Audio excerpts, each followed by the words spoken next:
In 1969, the HT Holden Monaro that's sitting back here in the shed was delivered to Manthal Motors in Wellington, ready for sale. With a 307 cubic inch V8 under the bonnet, a cleaner design profile which included brand new wraparound rear light clusters and a whole new redesigned front grille, this car didn't stay on the lot for too long. 45 years on and the Monaro is showing its age, but that's where our restoration team comes in. Over the next few weeks, they're going to slowly strip back the years and restore it to its former glory.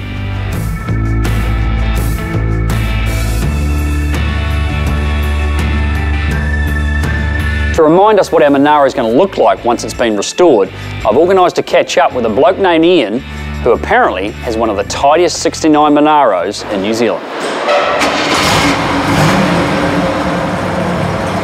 Oh my goodness gracious me.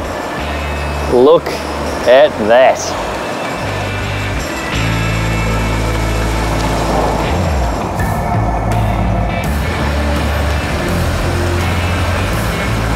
It purrs, doesn't it?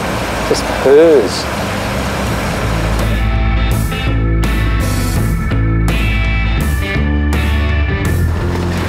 Whoa. Hey. It smells brand new almost. It's fantastic. These, when they first came onto the market, they were the talking point for everybody. Everybody wanted one. I was growing up in Sydney. A mate of mine had one of these brand new, a HK. And, same colour as this. We used to go cruising in it up to the cross on Friday, Saturday night. Of course you did.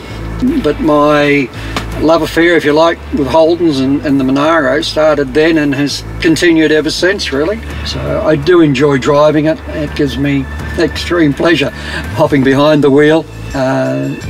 It's great. It's a beautiful testament to the love you have for the brand and that you have for this car. So congratulations, man. Yeah, thank you. No, I do enjoy it.